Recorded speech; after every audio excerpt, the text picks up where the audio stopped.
नमस्कार बच्चों। आज मैं वंदना अरोड़ा आपके सामने हिंदी व्याकरण के विषय वर्ण विचार को लेकर उपस्थित हुई हूँ। बच्चों, आपने अपनी प्राथमिक कक्षाओं में स्वर तथा व्यंजन पढ़े थे। इन दोनों को मिलाकर हम वर्ण बोलते हैं। जैसा कि आपको याद होगा, वर्णों से मिलकर वर्णमाला बनती है। तो आज हम इसी का विस्तृत अध्ययन करने जा रहे हैं। आज वर्ण विचार के विषय के अंतर्गत आप इन सभी विषयों का अध्ययन विस्तार से करेंगे। तो आइए जान लेते हैं कि वर्ण क्या है। वह छोटी से छोटी ध्वनि जिसके और टुकड़े नहीं किए जा सकते, वह वर्ण कहलाती है। वर्ण को अक्षर भी कहते हैं, ध्वनि भी कहते हैं और इंग्लिश में इसको अल्फाबेट कहते हैं। तो वर्ण क्या है? वह सबसे छोटी ध्वनि है जिसके हम और टुकड़े नहीं कर सकते।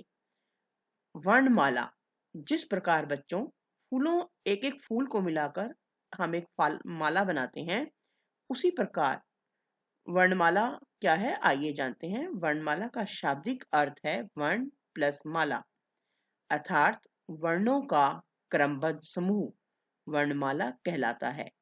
इसमें स्वर और व्यंजन सम्मिलित होते हैं। अगर हम इसे दूसरी प्रकार से समझें तो वर्णमाला क्या है? स्वरों और व्यंजनों का क्रमबद्ध समूह है। तो देखा आपने बच्चों, वर्ण और वर्णमाला क्या होते हैं।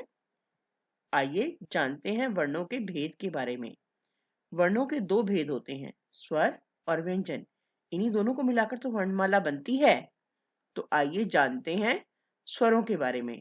जिन ध्वनियों के उच्चारण के समय हवा बिना किसी रुकावट के मुख से बाहर आती है, वे स्वर कहलाते हैं। जिन अक्षरों का उच्चारण हम बिना रुकावट के, जिन अक्षरों का उच्चारण करते समय बिना रुकावट के हमारे मुंह से हवा बाहर आ जाती है, उन्हें हम ह्रस्व स्वर कहते हैं। ये संख्या में 4 होते हैं। आइए जानते हैं कौन कौन से।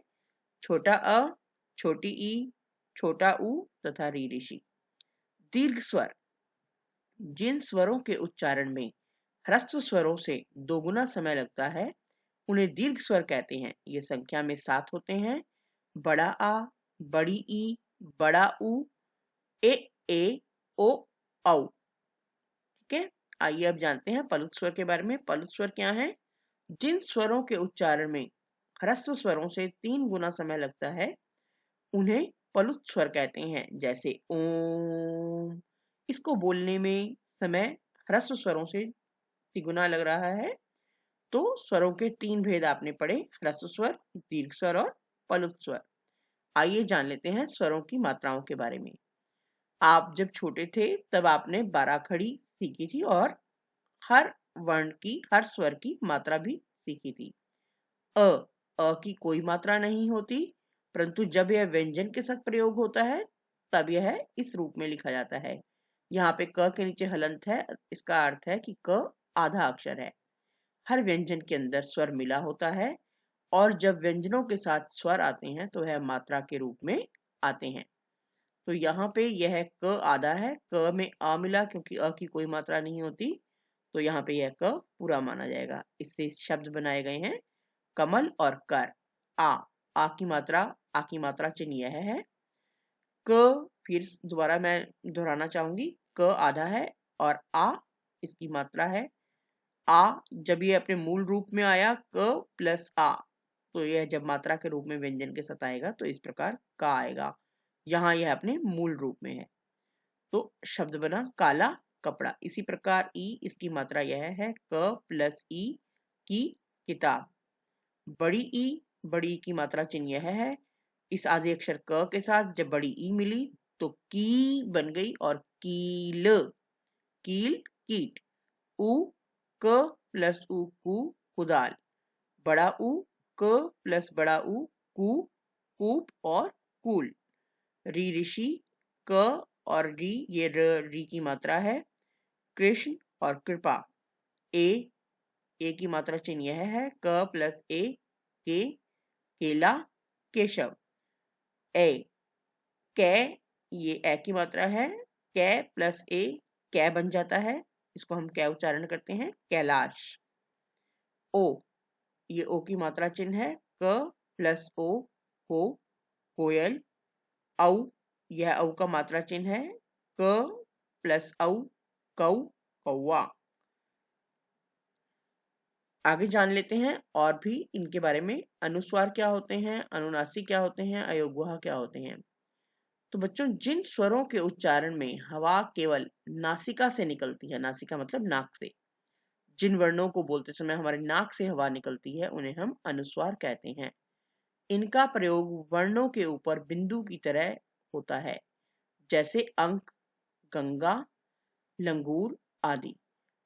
बच्चों, अनुस्वार और अनुनासिक ध्वनियां जो होती हैं वह अयोगवाह मानी जाती हैं, अर्थात जब यह अपने मूल रूप में प्रयोग होती हैं तब यह स्वर मानी जाती हैं, परंतु जब वह व्यंजनों के ऊपर बिंदी के रूप में प्रयोग की जाती हैं तब वह पंचम वर्ण के रूप में मानी जाती हैं। अतः इन्हें हम स्वर और व्यंजनों के बीच की ध्वनि कहते हैं। अब यहाँ देखिए अंक, जैसे ये अंक लिखा हुआ है, यहाँ पे अंग ये अपने मुख्य रूप में, मूल रूप में, असली रूप में आया हुआ है, परंतु जब ये ग के ऊपर ये जो बिंदी लगी हुई है, यहाँ पे यह अंग नहीं है बल्कि यह वर्ग का पंचम अक्षर यानी कि पांचवा अक्षर ण है। तो यहाँ पे ये गंगा के ऊपर ये बिंदी अंग नहीं है, ण है। लंगूर, दोबारा से इस बिंदी का अगला अक्षर ग वर्ग का है यानी कि क वर्ग का है, तो इसका पांचवा अक्षर हुआ ण, तो ये ल के ऊपर जो बिंदी है ये भी ण मानी जाएगी। अनुनासिक ध्वनियों के बारे में समझ लेते हैं हम। जिन वर्णों का उच्चारण नाक और मुंह दोनों से होता है उन्हें अनुनासिक ध्वनियां कहते हैं। इसे शब्दों के ऊपर चंद्र बिंदु की तरह प्रयोग किया जाता है। इसकी आवाज होती है, इसकी ध्वनि होती है आ, और यह चंद्र बिंदु के रूप में प्रयोग हो रहा है, जैसे चांदी, आंधी इत्यादि। अयोगवाह, अयोगवाह अनुस्वार और विसर्ग को कहते हैं। अयोगवाह किसको कहते हैं, अनुस्वार को कहते हैं और विसर्ग को भी कहते हैं, क्योंकि यह न तो स्वर के अंतर्गत आते हैं और न ही व्यंजन के अंतर्गत आते हैं, लेकिन यह स्वर के अंत में अवश्य लगते हैं। देखिए जैसे अ और अह, यह दोनों अयोगवाह हैं। जैसे आपने देखा होगा प्रातः, प्रातः में पीछे जो बिंदियां लगती हैं दो, वह ह की ध्वनि देती हैं, और अंग के बारे में मैंने आपको ऊपर अभी समझा दिया है। आगत ध्वनियां बच्चों, भाषा लोगों के बोलने से बनती है, और हमारे, जैसा कि आप जानते हैं कि हमारे भारत पर 200 वर्षों तक अंग्रेजों ने राज किया। सिर्फ अंग्रेज ही नहीं यहाँ पे आए, यहाँ पे पुर्तगाल, डच, ये लोग भी आए, तो उनकी भाषाओं के कुछ शब्द हमारी हिंदी भाषा में मिलजुल गए हैं। तो आइए उनका अध्ययन करते हैं। आगत ध्वनियां, आगत का मतलब ही है आई हुई। हिंदी में अंग्रेजी तथा उर्दू भाषा के शब्द निरंतर प्रवेश कर रहे हैं, क्योंकि हमारा देश बहुभाषी देश है। यहाँ पे बहुत भिन्न भिन्न धर्मों के लोग रहते हैं और हर धर्म के लोगों की अपनी अपनी भाषा होती है। तो उसी भाषा से बहुत सारे शब्द अंग्रेजी के और हिंदी के अब हिंदी भाषा में भी प्रवेश कर रहे हैं, किंतु उनका शुद्ध उच्चारण करने के लिए हिंदी में लिपि चिन्ह नहीं है। इसलिए उनको शुद्ध रूप में लिखने के लिए हिंदी के व्यंजनों के नीचे एक बिंदु लगा दिया जाता है। यह जो नीचे बिंदु लगाया जाता है यही नुक्ता ध्वनि कहलाती है और आगत ध्वनि कहलाती है। जैसे देखिए तहजीब, ये जो ज है, इसकी इंग्लिश साउंड जो है वो जे की होती है, और जब ज के नीचे बिंदी लग जाती है तब इसकी जो आवाज आएगी वो जेड की तरह आएगी। तहजीब यह उर्दू फारसी शब्द है। जिंदगी आदि तथा अंग्रेजी के शब्द हिंदी भाषा में प्रयोग में किए जाते हैं। इन्हें अर्धचंद्राकार के रूप में लगाया जाता है। जैसे देखिए डॉक्टर, कॉफी आदि। यह इंग्लिश के शब्द हैं परंतु हिंदी में भी प्रयोग किए जा रहे हैं, और यह अर्धचंद्राकार के रूप में इस प्रकार प्रयोग किए जाते हैं। हलंत, इसका प्रयोग, अभी भी हमने ऊपर स्वरों की मात्राएं पढ़ी हैं, इसका प्रयोग व्यंजन के नीचे किया जाता है जिस व्यंजन में स्वर नहीं मिला होता है। मैंने आपको बताया था कि हर व्यंजन जो है वो स्वरों की सहायता से बोला जाता है। तो जिस व्यंजन में स्वर भी नहीं मिला होता, अर्थात जो व्यंजन आधा माना जाता है, उसमें हम हलंत का प्रयोग करते हैं। जैसे विद्यार्थी में आपको याद होगा, आजकल जब आप विद्यार्थी लिखते हैं तो उसमें द के नीचे हलंत लगा देते हैं। आइए अब जानते हैं व्यंजन के बारे में। ऐसी ध्वनियां जिसका स्वतंत्र रूप से लेखन संभव नहीं होता और जिनके उच्चारण के लिए भी स्वरों की सहायता लेनी पड़ती है, उन्हें व्यंजन कहते हैं। आपने ऊपर पढ़ा था ना कि स्वर जो है वह स्वतंत्र इकाई है भाषा की, परंतु व्यंजन क्या है? इनको बोलने के लिए हमें स्वरों की सहायता लेनी पड़ती है। तो ऐसी ध्वनियां जिनके उच्चारण में हमें स्वरों की सहायता लेनी पड़े वे व्यंजन कहलाते हैं। व्यंजन के भी 3 भेद हैं। स्पर्श व्यंजन, जिन व्यंजनों का उच्चारण करते समय श्वास वायु हमारे कंठ यानी कि गला, होठ, जीवा मतलब जीभ को स्पर्श करते हुए बाहर आती है, उसे स्पर्श व्यंजन कहते हैं। ये संख्या में 25 होते हैं। इन्हें 5 वर्गों में बांटा गया है। प्रत्येक वर्ग का नाम उसके पहले अक्षर पर रख दिया गया है। जैसे देखिए क्वर्ग, ट्वर्ग, त्वर्ग, च्वर्ग, पवर्ग आदि। अंतस्थ व्यंजन, अंतस्थ व्यंजन क्या है? जिन वर्णों का उच्चारण करते समय जीभ मुंह के किसी भी भाग को पूर्णतः मतलब पूरी तरीके से स्पर्श नहीं करती, मतलब छूती नहीं है, उन्हें हम अंतस्थ व्यंजन कहते हैं। जिन वर्णों का उच्चारण करते समय हमारी जीभ हमारे मुंह के भिन्न भिन्न भागों को पूरी तरह से स्पर्श नहीं करती, उन्हें हम अंतस्थ व्यंजन कहते हैं। ये 4 होते हैं, य, र, ल और व। उष्म व्यंजन, जिन वर्णों का उच्चारण करते समय मुंह द्वारा वायु तीव्र गति से मतलब तेज गति से रगड़ खाने के करके गर्म होकर बाहर आती है, उन्हें उष्म व्यंजन कहते हैं। अर्थात जिन व्यंजनों को बोलने में हमारी ऊर्जा ज्यादा लगती है, हमारी शक्ति ज्यादा लगती है, हमारा जोर ज्यादा लगता है और वो एक गर्मी सी पैदा करते हैं, उसको हम उष्म व्यंजन कहते हैं। यह भी संख्या में 4 होते हैं, श, श, स और ह। आइए जानते हैं संयुक्त व्यंजन, द्वित्व व्यंजन, संयुक्त अक्षर के बारे में। संयुक्त, जैसा कि इसके नाम से ही पता लगता है, संयुक्त का मतलब है मिला हुआ। तो दो विभिन्न व्यंजनों के योग से जो व्यंजन दो विभिन्न व्यंजनों के योग से मतलब जोड़ से मिलाकर उनको बनते हैं, उन्हें संयुक्त व्यंजन कहते हैं। यानी कि वह व्यंजन जो दो व्यंजनों के जोड़ से बनते हैं, दो व्यंजनों को मिलाकर बनते हैं, उन्हें हम संयुक्त व्यंजन कहते हैं। देखिए यहाँ पे श, क और श मिलके क्ष बना कक्षा। त्र, त और र मिलके त्र बना मित्र।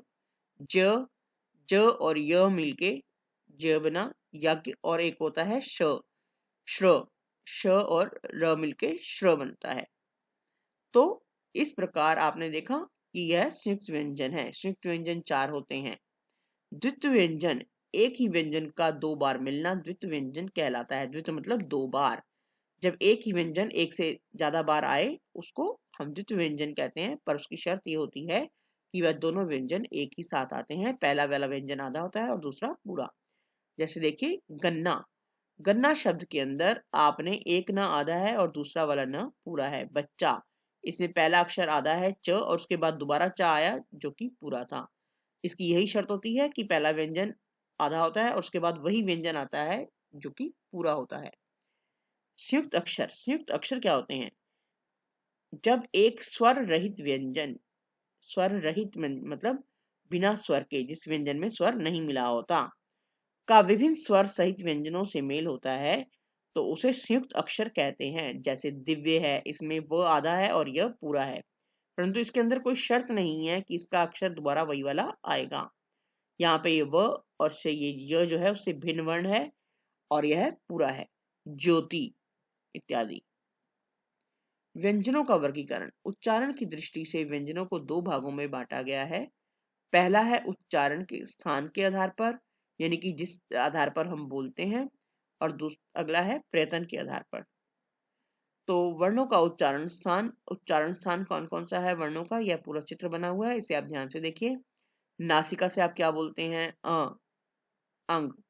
ण पंचम वर्ण का ये अगर आप ध्यान से देखें तो ये हर वर्ग का पंचम अक्षर है। दंत मूल, दांतों का नीचे का हिस्सा। र और ल, दंत, दांत से। त्वर्ग और स, दांत और होठ को मिलाकर क्या निकलती है ध्वनि? व। ओष्ठ, होठ से क्या ध्वनि निकलती है? उ, ऊ और पवर्ग के सभी अक्षर। होठ और कंठ दोनों मिला के ओ, औ, आ। मूर्धा से ऋ ऋषि, त्वर्ग और श। तालु से, तालव्य से ई, त्वर्ग, य और श। कंठ और तालु से ए और कंठ अ, आ और क्वर्ग हा। ये आपके सभी चित्र हैं। मूर्धा कौन सी है, कंठ कौन सा है, होठ कौन सा है, उन्हें ध्यान से आप समझें। प्राण के आधार पर व्यंजनों का वर्गीकरण, उच्चारण करते हुए सभी व्यंजनों के उच्चारण में श्वास मतलब सांस की मात्रा एक जैसी नहीं होती। किसी में कम होती है तो किसी में अधिक होती है। श्वास यानी कि सांस की मात्रा के आधार पर व्यंजनों के दो भाग होते हैं। अल्प प्राण, अल्प का मतलब होता है थोड़ा, जिसमें आपकी सांस थोड़ी प्रयोग हो, थोड़ी यूज हो।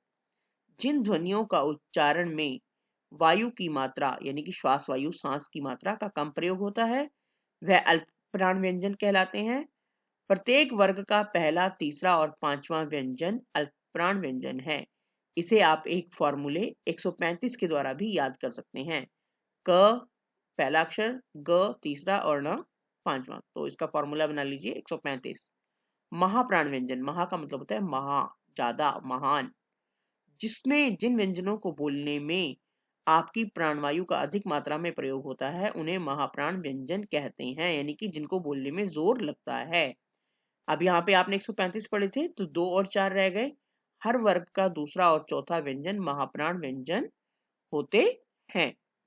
प्रयत्न के आधार पर व्यंजनों का जो वर्गीकरण है आइए उसको भी समझ लेते हैं। पहला है अघोष व्यंजन। अघोष, अ मतलब नहीं, घोष मतलब कंपन, आवाज। जिन ध्वनियों के उच्चारण में स्वर तंत्रिका में किसी प्रकार का कंपन यानी कि वाइब्रेशन नहीं होती। और स्वर तंत्रिका क्या है?